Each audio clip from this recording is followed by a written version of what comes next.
I knew something was wrong the moment I saw the photos. Bright, colorful, festive photos of a beautifully decorated dining room filled with smiling faces I recognized all too well. My cousins, my siblings, my aunts and uncles, even neighbors I barely talked to. Everyone seemed to be having the time of their lives at the big annual holiday dinner my sister hosted every year. Everyone except me. My name wasn't on the guest list, my phone never buzzed with an invitation, and my plate wasn't at the table. And the worst part, I found out about all of it from a Facebook post. Tell me, before I even get into the rest of this insanity, would you have confronted your sister right then and there? Or would you have waited to see how far she was willing to go? Because what happened next shocked even me, and I thought I'd already seen the worst from her. And just when I thought being excluded was the biggest betrayal, one of her guests stood up in the middle of that dinner and revealed a secret about me. One I never expected to come out, especially not in front of my entire family.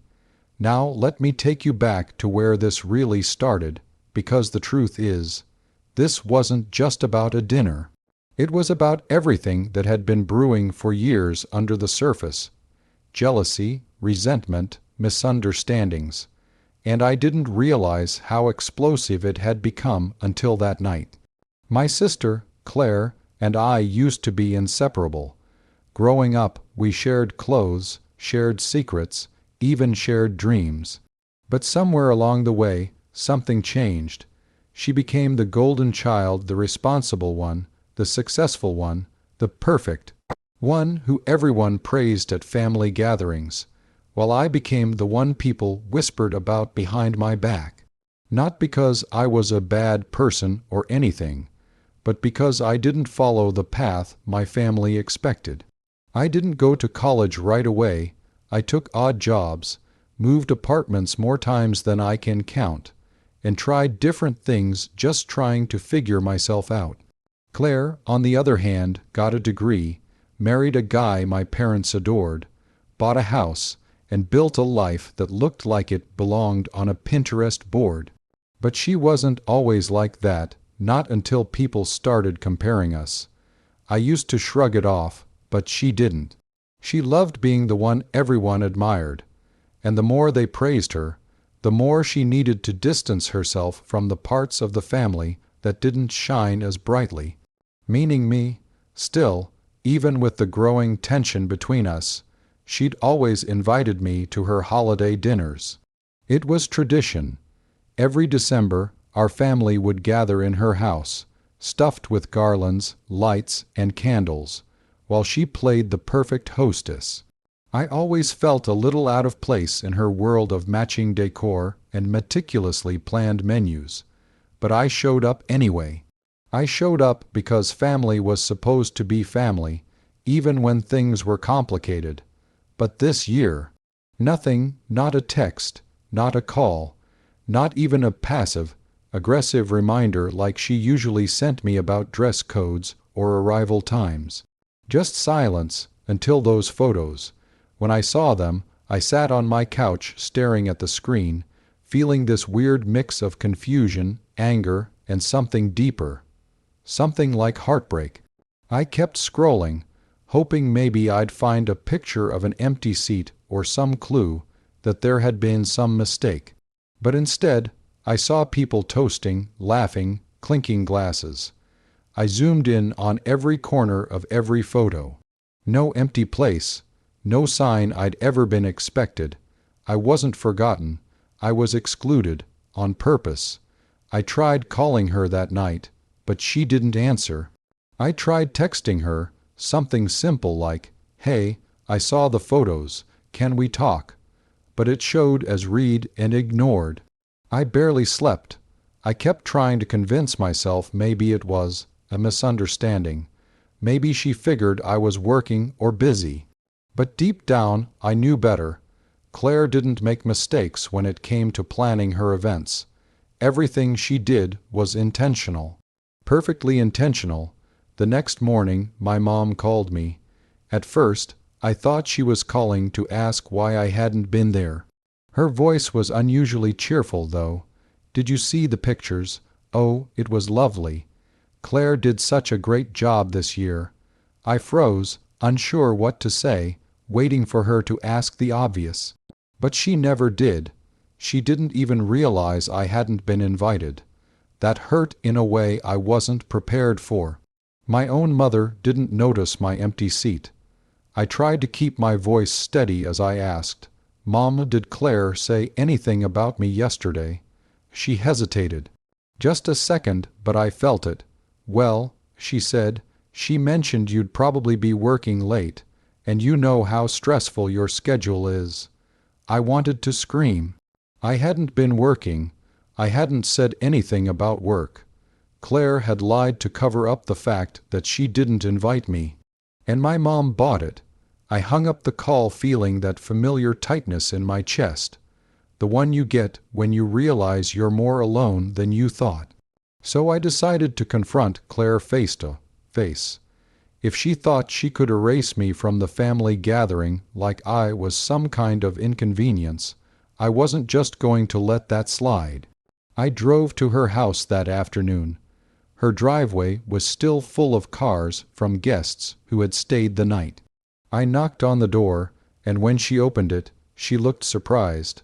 Not shocked, not guilty, just mildly inconvenienced. "Oh," she said, "I didn't expect you." I asked her why I wasn't invited, and she sighed, like I was being dramatic. "You always look so uncomfortable at these things," she said. "I figured you wouldn't enjoy it. I didn't want to pressure you." Pressure me? She didn't even ask. I pushed back, telling her she should have let me decide for myself. Her tone shifted. "Look, I'm trying to create a certain atmosphere. People talk, you know, and I didn't want any awkwardness this year." Awkwardness. That word hit me like a slap.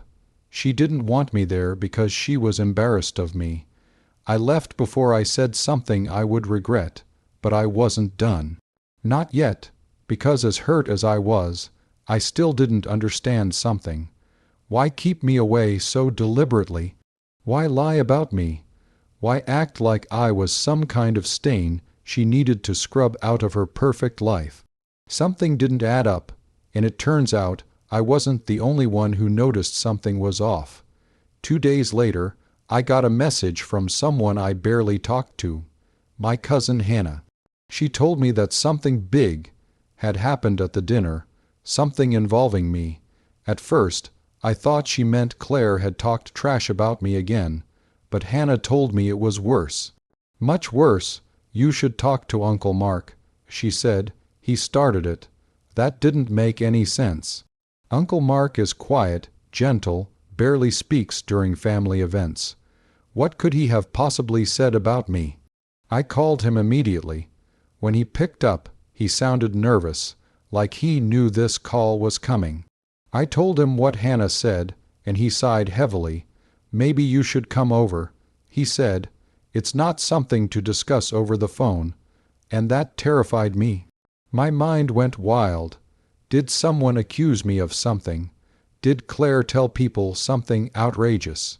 Did someone spread rumors about me? I drove to Uncle Mark's house with my heart pounding the whole time. When I got there, he sat me down in his living room and handed me a cup of tea, which only made me more anxious. Finally, he said, "I didn't mean to cause trouble. I didn't even realize I was revealing a secret. I thought everyone already knew." My stomach dropped. "Knew what?" I asked. He looked me in the eyes and said, "Claire told everyone you'd cut yourself off from the family because you were ashamed of your past." I blinked. "What past?" I asked. And that's when he said something that felt like the floor fell out from under me. "She said you struggled with addiction, and that you didn't want to come around anymore because you were embarrassed." I felt like I couldn't breathe. Addiction? I had never struggled with addiction, ever. That wasn't even remotely part of my life. Why would Claire say that? Why would she invent something so damaging? Uncle Mark kept talking, explaining how during dinner someone asked where I was, and Claire gave this whole emotional speech about how I had been going through things and didn't want to face the family. People were shocked, sympathetic, until Uncle Mark, thinking he was being supportive, stood up and told his own story about getting sober years ago to encourage them not to give up on me. And just like that, the entire room found out about a secret that wasn't even real. That's when everything clicked. Claire didn't exclude me because she was embarrassed of me. She excluded me so she could control the narrative. She didn't want me there to contradict her story. She used me as some kind of charity talking point to make herself look compassionate and strong. She lied about my life deeply, disgustingly lied to earn sympathy and admiration. I didn't know whether to scream or cry. Instead, I thanked Uncle Mark for telling me the truth. He looked guilty, but I didn't blame him. He thought he was helping. The real villain was Claire. So that's the situation I was in, publicly humiliated, excluded, lied about, and turned into some kind of cautionary tale. All without my knowledge. And I had to make a choice. Before I tell you what I did next, I want you to pause for a second and comment below. If your own siblings spread lies like that about you, lies that made people pity you, question you, judge you, what would you have done? Would you confront them, expose them, cut ties? Because I had no idea how messy things were about to get. I didn't go home. I drove straight to Claire's house. This time, I didn't knock politely. I rang the doorbell over and over until she opened it with that irritated look again. But this time, she wasn't dealing with the same version of me she pushed around for years. The moment she opened the door, I walked past her and into the living room. She demanded to know what I was doing, but I turned around and asked her, "Why did you tell everyone I was an addict?" Her face went white. Not red from anger, white from fear. "Who told you that?" she whispered. I said, "Does it matter? Is it true or not?" And she didn't answer. She just stammered. I told her exactly how cruel and disgusting it was to use my life as a prop in her perfect little narrative. She tried denying it at first, saying she only told one person, but that was a lie. You don't accidentally give a dramatic speech in front of an entire room. Then she tried shifting blame, claiming she was trying to protect me because I had made so many poor life choices. I asked what she meant by that, and she brought up every minor mistake I'd made over the years, every job I quit, every apartment I moved out of, every relationship that didn't work. To her, those were signs of someone spiraling. To her, my life wasn't messy. It was evidence. Evidence she could twist into a narrative that made her look like the strong, compassionate sister dealing with a troubled sibling. And then she did something I still can't believe. She said, "Honestly, I didn't think you'd find out. You never show up to anything anyway." That was it. That was the moment I snapped. I told her I was done letting her control the story, and then I walked out, not to go home, but to the family group chat. I wrote a long message explaining everything, that I wasn't invited, that Claire lied about me, that she made up an addiction story, and that she used me for attention. And then I ended the message with, "If anyone wants to know the truth, ask me directly. I'm tired of being spoken for." At first, the chat exploded with confusion. Some people asked if I was sure. Some said they couldn't believe Claire would lie like that. But then the real messages started coming in. People who had noticed inconsistencies in Claire's story. People who wondered why she'd said I had gone no contact, even though I'd been reaching out. People who felt uncomfortable with how emotional her speech had been at dinner. Suddenly, the perfect golden child's halo began to crack. And then my mom called, furious, not at me, at Claire. She said she'd driven to Claire's house and demanded answers.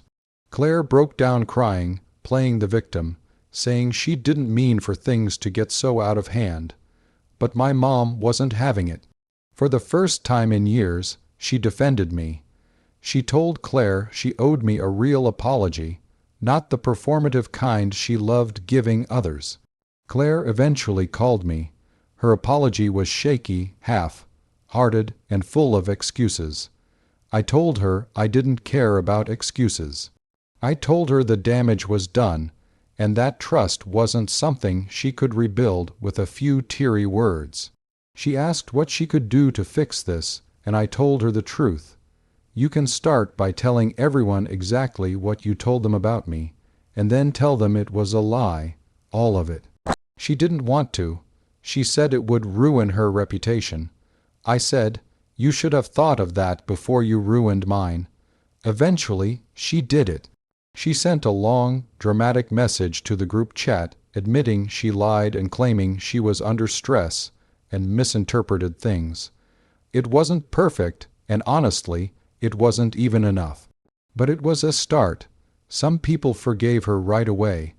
Others didn't respond at all. And as for me, I didn't forgive her, not yet. Maybe not ever. But the aftermath taught me something important. Sometimes the people closest to you are the ones who rewrite your story without your permission. And sometimes the only way to take your life back is to speak louder than the lies. So if you've stayed with me this long, here's my final takeaway. Don't let anyone, family or not, define you. Don't let anyone weaponize your life to make theirs look better. And don't stay silent when someone else tells your story wrong. If you were on my side during this whole mess, like this video, subscribe for more stories like this, because I have plenty more to share. And tell me in the comments, what would you have done if your own sibling tried to erase you like that? I'll see you all in the next story.